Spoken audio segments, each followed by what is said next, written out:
Hi again.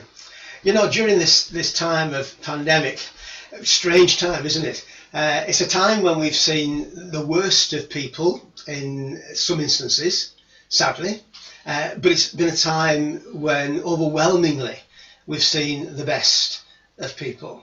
And what an exciting thing that's been, how we've rediscovered the importance of relationship with one another. It's been great to see families coming together in new ways and spending quality time with one another. It's been great to see neighbourhoods finding each other, some for the very first time, as we've knocked on doors, we've checked, are you all right?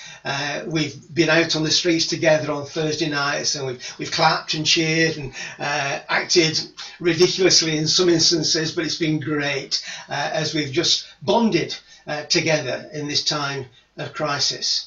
We are relational beings. God made us that way, to relate to Him, to have friendship, relationship with Him, but to have relationships and friendships with one another as well. It's good to share. And during this time, we've been able to share in all kinds of ways. I've got 3 coloured bands here, and each of these will help us understand just some of the ways that we've been sharing together. Let me begin perhaps with this green one here, and also just to tear it right down the centre. We've maybe discovered just one of the ways that people have shared. You see, one of the things that we can share are our problems. And we've had our problems over these recent days. Some people have needed some shopping doing. Some people have just needed a phone call or a text or a Zoom conference or whatever it is. We've often asked the question, are you all right? In the Northeast, that's a standard greeting. You all right? Are you all right? But now we really mean it. Are you really all right? We want an answer. And if you're not, we want to do something about that. There's an old saying, isn't there? That a problem shared is a problem, you know the one? Is a problem halved. A problem shared is a problem halved. It's not that the problem goes away, of course it doesn't. It's still there, but the very fact that we shared it with somebody else and they get under the burden of it with us, that's great. It somehow just eases it a little bit just to know that somebody else is there and somebody else is involved. A problem shared is a problem halved. But then, of course, we can move on to the yellow one there. It's not just problems that we share with one another, is it? We don't just share problems, we can share our joys. And there's been lots of those during this time as well. Lots of things that have made us laugh. I've never seen so much creativity in terms of making people laugh as we have done over the recent days through Facebook and Instagram and all those sort of things. People have been sharing their joys. It's been great to celebrate with some members of our own church. They've had new babies in the house, and there's been pictures posted, and we've all been able to rejoice with them too. When you share a problem, well, we know, we've already said it, that a problem shared is a problem halved. What happens when you share a joy? Well, the joy shared is a joy multiplied.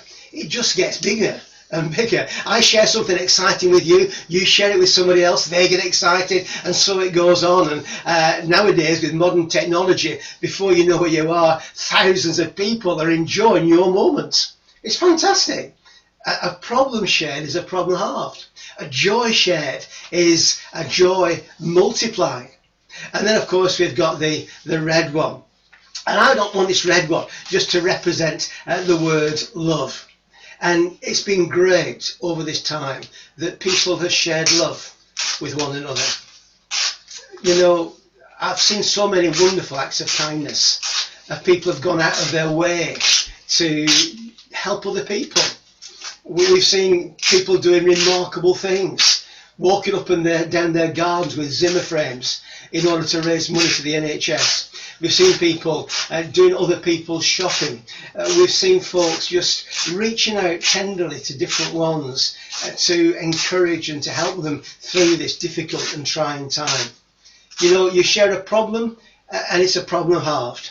You share a joy and it's a joy multiplied. But what happens when you share love with one another? Well, this is what happens. You end up with relationship. And that's what God wants. He wants us to be in relationship with one another. You know, somebody once asked Jesus in the New Testament, what's the most important commandment? What's the first commandment? And he said, you know, you shall love the Lord your God with all your heart, with all your mind, with all your soul, and with all your strength. And then he said, and you love your neighbour as yourself. You know, during this time, we're rediscovering what it means to love our neighbours.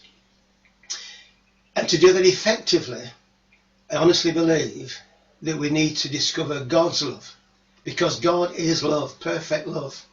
And as we discover his love, then we're better equipped to share that love with other people. Love the Lord your God with all your heart, with all your mind, with all your soul, with all your strength. And love your neighbour as yourself. Do that today. God bless you.